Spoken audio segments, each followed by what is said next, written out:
किसान आंदोलन की बात करें तो पंजाब और राजस्थान और हरियाणा के बीच में जो बैरिकेड लगे हुए हैं वहीं पर किसान थम गए हैं। हरियाणा राज्य के पास जो बैरिकेड लगाए गए थे पंजाब सीमा पर, वहां पर किसानों और हरियाणा पुलिस के बीच में झड़पें भी होती हैं और एक व्यक्ति की मौत भी हो चुकी है। यानी किसान उसे शहीद का दर्जा देने की मांग पर अड़े हुए हैं पंजाब सरकार के द्वारा। हालांकि शहीद का दर्जा देना और 1 करोड़ रुपए उसके परिवार को देना और एक सदस्य को नौकरी देने की बात सामने आई है।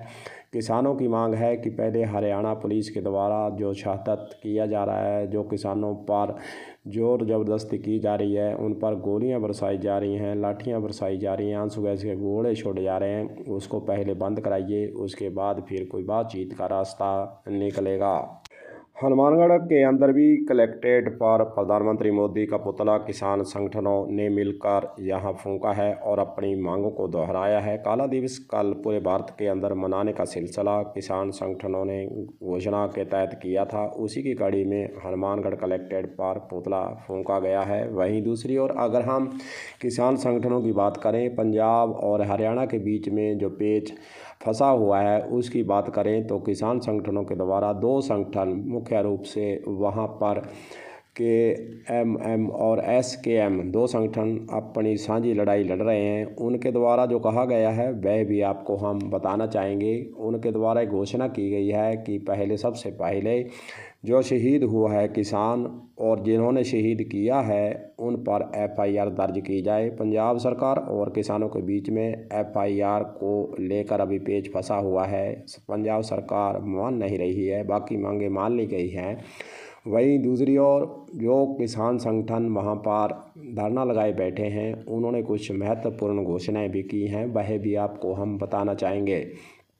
कैंडल मार्च निकाला जाएगा। उन्होंने कहा कि कैंडल मार्च पूरे भारत के अंदर निकाला जाए और जो शहीद हुए हैं किसान उनको श्रद्धांजलि दी जाए और सरकारों को वादा किया जाए कि किसानों पर जो अत्याचार किए जा रहे हैं वह बंद किया जाए। वहीं दूसरी ओर 25 फरवरी का जो प्रोग्राम दिया गया, 25 फरवरी की बात करें तो WTO पर किसान बैठकर चर्चा करेंगे और WTO क्या चीज़ है इसके बारे में भी हम इस वीडियो के अंदर आपको बताने वाले हैं। 26 फरवरी को 20 फुट पुतले गांवों के अंदर लगाए जाएंगे। अर्थीय वही पुतले फूंके जाएंगे और 2 स्थानों पर शंभू और घनौरी बॉर्डर पर 20 फुट पुतला लगाया जाएगा। फिर उसको जलाने का कार्यक्रम रखा गया है। 27 फरवरी की अगर हम बात करें तो देश भर में जो किसान लीडर हैं वे बैठकर अपनी बैठक करेंगे और अपने विचार विमर्श रखकर एक एजेंडा तय करेंगे।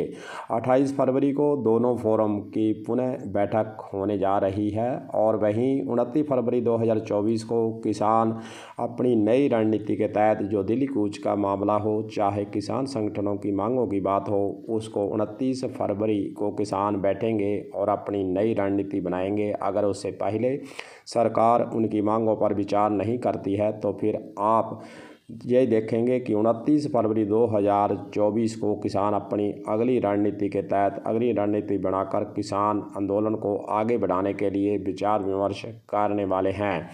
वहीं किसान संगठनों के द्वारा यह भी आरोप लगाया गया है कि अर्थव्यवस्था चरमरा गई है, जिसकी सीधी जिम्मेदारी केंद्र सरकार की है, क्योंकि बैरिकेड हरियाणा सरकार के द्वारा हरियाणा पुलिस के द्वारा सड़कों पर लगाए गए हैं, किसानों को जाने से रोका गया है। उसकी जिम्मेदार केंद्र सरकार है। जो घाटा व्यापार के अंदर पड़ रहा है पूरे राज्यों के अंदर, जहां आसपास के इलाकों के अंदर, उसकी जिम्मेदारी जो है केंद्र सरकार की है, क्योंकि हरियाणा सरकार के द्वारा पुलिस के द्वारा बैरिकेड लगाकर सड़कों को रोका गया है, व्यापार को ठप किया गया है, आने जाने की वाली वस्तुओं को इधर से उधर ले जाने के लिए दिक्कत पैदा की गई। जो तमाम ऐसी जिम्मेदारी केंद्र सरकार और हरियाणा सरकार की है। किसानों के द्वारा कोई रास्ता भी नहीं रोका गया है, इस प्रकार की बात भी कही गई है।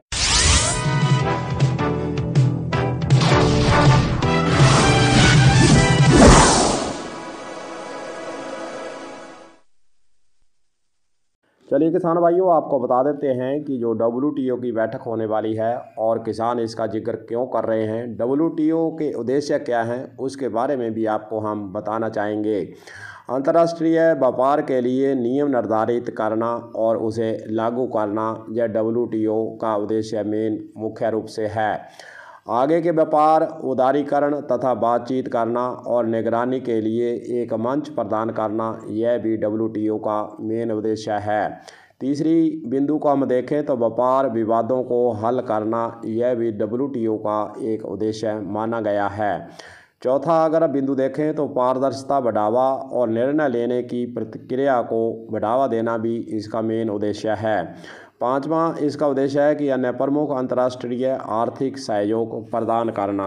किसान संगठन इसीलिए 25 फरवरी को WTO की जो बैठक होने वाली है उस पर विचार विमर्श करेंगे। आपको बता दें कि WTO के द्वारा ही यह निर्धारित किया जाता है कि फसलों का जो दाम है, फसलों को जो WTO के द्वारा अपने दायरे में लाया गया है। किसानों की यही मांग है कि WTO के दायरे से जो फसलें हैं उनको बाहर किया जाए और हमारे देश के अंदर MSP की जो गारंटी है वह मोदी सरकार के द्वारा दी जाए। जो पहले समझौता हुआ था, तीनों कृषि कानून जब वापस लिए गए, जो वादे किए गए थे उसको पूरा करने के लिए ही तो किसान संगठन अब दोबारा अपना आंदोलन चलाए हुए हैं।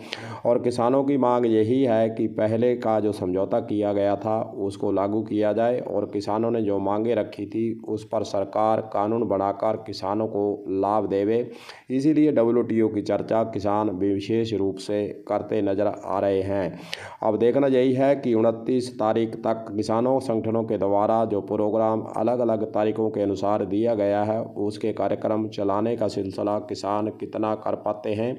वहीं दूसरी ओर देखने वाली बात यह भी होगी कि 29 फरवरी को जो रणनीति किसानों के द्वारा नई रणनीति बनाए जाने का एक बात सामने आई है, उस 29 फरवरी को किसान क्या नई रणनीति बनाकर जो किसान आंदोलन पंजाब और हरियाणा के बॉर्डर पर चल रहा है उसको आगे ले जाने के लिए किधर का रास्ता अपनाते हैं और हरियाणा सरकार के द्वारा जो किसानों पर बल प्रयोग किया जा रहा है क्या वह कुछ कम होता है, जहां फिर किसानों और हरियाणा पुलिस के बीच में झड़पों की बातें सामने आएंगी। जो तमाम बातें ऐसी हैं जो देखने वाली होंगी। कलम न्यूज़ के लिए गुरदेव सिंह सैनी की हनुमानगढ़ से खास रिपोर्ट।